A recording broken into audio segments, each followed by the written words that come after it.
the suburbs in Hercules. And you know, there's just highways, there's not too many stores, things like that. All you see there is just landfill, machinery.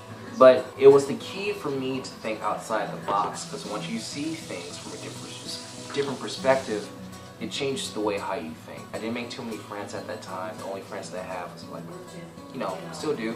I have my brother, my family. Every now and then I'll have playmates, but I haven't seen them in like a good amount of years. You know, I haven't seen them in a while. You know, but that's life. You know, when you have friends, you know, sometimes friends do not go in the same direction that you want to go, because everybody's different. Everybody wants to go their separate ways. My parents were not very good of giving my brother and I, you know, good dietary choices. Their definition of eating good food is eating a lot of dead animals, which I couldn't register in my head at that time. I was like, okay, this doesn't make any sense, but I'll eat it because they tell me to eat it. I was gaining weight, like my parents would just eat pastries, ham hocks, pig feet, chitlins,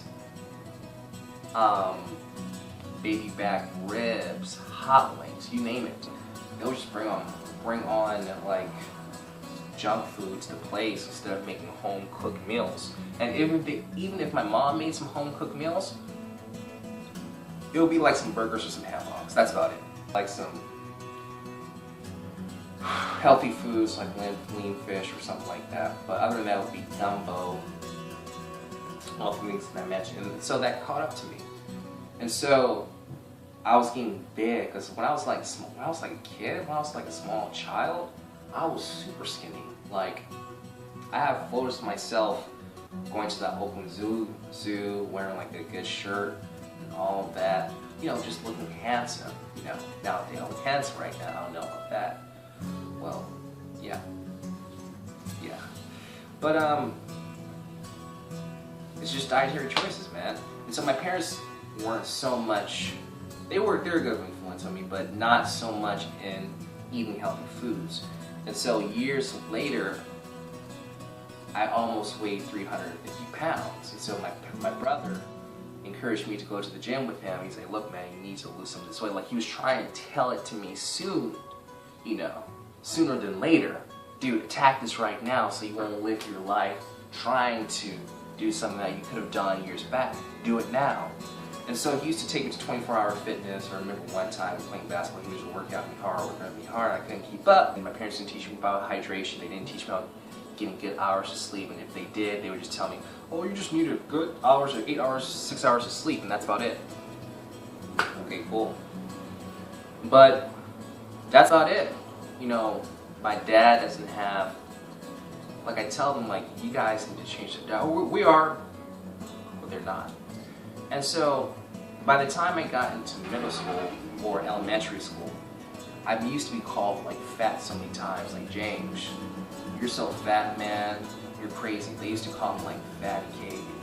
That really hurt me. Not just physically, but emotionally as well. I've been discriminated throughout the board. You know, I remember some kids say that you're not too smart, James, you can't play this game because this game's for intellectual people. Basically, they were trying to tell me is that, sorry, it's only for this white group of people right here, no black people involved. And you know, those things really play in your psyche. But eventually I was able to use that anger into an expression of art, not in just killing someone, but to express it in a way that I can show it beautifully, whether it's drawing, playing the piano, you know, things like that. And so I went from going, so I just had a lot of discrimination from that school, and so it forced my parents to take me to another school. Life happens like that. You gotta be able to move on, try to find a different way out, and you always want to have resources, things like that. But after I graduated 2 years ago, I began to start cycling. And cycling was one of the things that I got into at an early stage. I was always about riding, looking out, going to adventure, but at the same time I wanted to race competitively. So I found this old bike in the shed that my dad used to keep like junk stuff, things like that. And it was a 1972 Puget.